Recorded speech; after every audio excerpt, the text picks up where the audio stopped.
ဒီမှာကျွန်တော်တို့ test တွေနဲ့ resource တွေနဲ့ကို assign ချတဲ့အခါမှာ over ဖြစ်သွားတဲ့အရာတွေကိုဒီမှာဒီ indicator လေးမှာပေါ့နော် indicator လေးမှာဟွာတွေနဲ့လာပြတယ်ဒီလိုမျိုးအနီရောင်လူပုံလေးနဲ့လာပြတယ်ပေါ့နော်အဲ့ဒီမှာသူက this that has overallocated resource overallocated ဖြစ်တယ်လို့ပြောတယ်ပေါ့နော် okay ဒီတော့ဒါတွေ resource တွေကိုတော့သွားပြီးတော့overallocated resource တွေသွားရှာကြည့်အောင်နော်ရှာကြည့်အောင်အဲ့တော့ကျွန်တော် view ကိုသွားလိုက်မယ် resource usage ကိုတစ်ချက်နှိပ်လိုက်မယ်အဲ့ဒါဆိုဒီမှာ resource usage တွေဒီမှာမြင်နေရပြီ okay နော်ဒီမှာအနီရောင်လေးနဲ့ပြထားတယ်ဟာတွေဒီ over allocation ဖြစ်နေတဲ့ဟာတွေပေါ့နော်အဲ့တော့ဒီမှာမဆိုင်တာကြီးလည်းကျွန်တော်တို့မြင်နေရတယ်မြင်နေရတော့ကျွန်တော်တို့က over allocation ဖြစ်နေတဲ့ resource တွေကိုပဲကျွန်တော်တို့သိချင်တယ်ဒါကျွန်တော်တို့ဘာလုပ်မလဲကျွန်တော်တို့ filter လုပ်မယ်ဘယ်လိုသွားမလို့ဆိုတော့ဒီ view တွေက data section ဆိုတာရှိတယ်data section မှာ filter မှာအောက်တစ်ချက်နှိပ်လိုက် overallocated resource အဲ့ဒါကိုရွေးလိုက်ဟောအဲ့ဒါဆိုရင်အားလုံးဒီဘာဖြစ်သွားရင်တော့အနီရောင်တွေဖြစ်သွားပြီပေါ့နော်ဘယ်နေရာတော့ overallocate ဖြစ်နေတာဆိုသူ့ရဲ့ဆွဲတယ်မှာဒီမှာ over ဖြစ်နေတဲ့နာရီတွေကိုဒီမှာပြနေတယ်โอเคနော် over ဖြစ်နေတဲ့နာရီတွေကိုပြနေတယ်โอเคအဲ့တော့ဘယ်လို test တွေတုံးဆိုတာသိကျင်နေဆိုရင်ဒီမှာတော့ဟိုဟာလေးရှိတယ်ဒီnetရောင် triangle လေးရှိတယ်အဲ့ဒါလေးတစ်ချက်နှိပ်လိုက်အဲဆိုရင်သူ့ရဲ့ဒီဟာတွေအကုန်လုံးဒီမှာလာပြီးတော့ပြနေโอเคနော်ဒီ test တွေရယ် detail လာပြနေโอเคနော်အဲ့မှာ overallocation ဖြစ်နေတဲ့အချိန်တွေကိုအဲ့မှာအနီရောင်နေနဲ့လာပြီးတော့ဖော်ပြနေတယ်ဗောနော်โอเค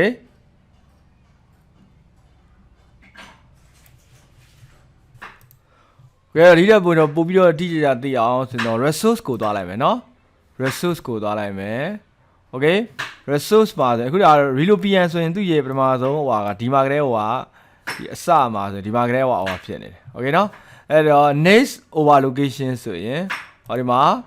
next overallocation ဆိုရင်ဒီမှာ overallocation ဖြစ်တဲ့နေရာတွေကိုဒီမှာသွားပြီးတော့ပြတယ် okay နော် okay အဲ့တော့ဒီမှာဆိုရင်တို့ဒီမှာoverallocation မှာဒီမှာ work ပဲဖြစ်နေတယ် okay နော် work ပဲဖြစ်နေအဲ့ဒါကိုတော့ဒီမှာ resource ရဲ့ဒီမှာ format တွေကိုသွားလိုက်မယ် overallocation မှာဘာတွေ overallocation ဖြစ်နေတာလို့ဆိုတော့ကြည့်လိုက်မယ်အဲ့ဒီမှာ work ရဲ့နောက် overallocation ရဲ့ဒီမှာပြနေအဲ့ဒါဆိုတာ16ဆိုတော့ဒါဘယ်လောက်ပို့နေရတော့8နာရီပို့နေတာ overallocation ဖြစ်နေတာ okay နော်ဒီဘက်ကိုသွားလိုက်ဒီမှာ16တွေဆို8တွေပို့နေတယ် okay ဟောဆိုတော့တရက်ကိုဟို8နာရီပဲလုပ်လို့မှာဟုတ်အဲ့ဒါကိုဖြစ်နေတာဆိုတော့အဲ့မှာ8နာရီတည်းပို့နေတယ်ဗောနော် okay ဒီမှာ12နာရီဆိုရင်8နာရီဆိုတော့ဘာလို့4နာရီပို့နေတယ်ဒါဆိုတော့ဒီတရက်ကြီးလိုက်ပို့တော့8နာရီကို8နာရီပို့နေတယ်အဲ့လိုမျိုး overallocate ဖြစ်နေတာဗောနော်အဲ့ဒါဆိုရင်တော့နောက်ထပ်ဒါဆိုရင်remaining ability ဘယ်လောက်ကျန်သေးရအောင်လဲကြည့်အောင်အဲ့ဒါဆိုရင်ဒီမှာremaining ability ပါအမှန်ကြီးချလိုက်မယ်ဟောဒါဆိုရင်သူ့ရဲ့ကြံနေသေးတဲ့ဟာတွေပါဒီမှာကြည့်လို့ရတယ် okay နော်remaining ability တဲ့အချိန်တွေပါဒီမှာကြည့်လို့ရတယ် row က3ခုဖြစ်သွားတာဗောနော် work ရဲ့ overallocation ရဲ့ remaining availability ရဲ့ဟုတ်ပြီနော်okay ဒါဆိုရင်တော့ဒီမှာ view တွေကဒါ overallocate ကို no filter လုပ်လိုက်တော့ပဲเนาะ no filter လုပ်လိုက်ပြီးဒီမှာကြည့်အောင်ဒီမှာအောင်ဆုံးဖိဆွဲလိုက် okay เนาะ office manager relopian တွေ့လား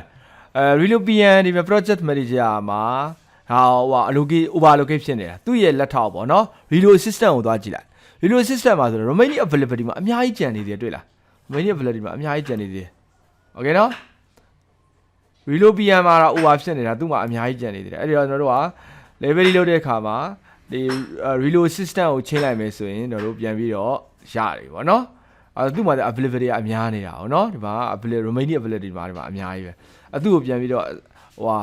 assign ခွဲပေးလိုက်ပါပေါ့နော် okay ဒီတော့နောက်တနည်းကျွန်တော်တို့ဒီ overallocation ကိုကြည့်ရဲလွယ်တကူကြည့်တဲ့နောက်ထပ် view ကျန်သေးတယ်အဲ့ဒါကိုကျွန်တော်ထပ်ရှင်းပြမယ် okay အဲ့ဆိုတော့ဒီမှာဒီတက်ပို့ပြီးရှင်းလင်းတဲ့ view လေးနဲ့ကြည့်ကြအောင်เนาะ graph view လေးနဲ့ကြည့်ကြအောင်အဲ့တော့ဒီ date ကိုမှညှစ်ချလိုက်မယ် okay เนาะဒီ date ဆိုဒီမှာဒီ date view ပေါ်လာပြီ okay အဲ့ဒီထဲမှာ resource found ကိုကျွန်တော် resource graph ကိုကြည့်လိုက်မယ် okay နော် resource graph အဲ့ဒီထဲမှာကျွန်တော်ဒီမှာ reload PM ကိုရွေးလိုက်မယ်အဲ့ဒါဆို reload PM မှာဒီမှာဟိုဖြစ်နေတဲ့ဟာတွေကိုဒီမှာမြင်နေရတယ် okay နော်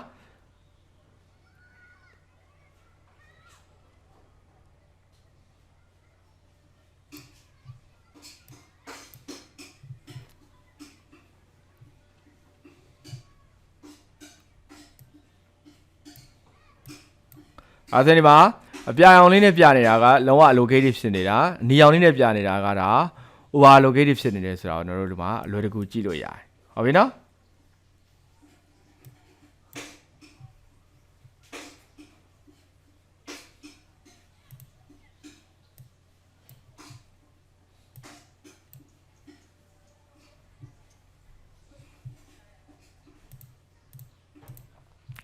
โอเคအဲ့လိုမျိုးနဲ့ကျွန်တော်တို့ဟာဒီ overallocation တွေကိုကျွန်တော်တို့အလွယ်တကူရှာဖွေကြည့်လို့ရတယ်โอเค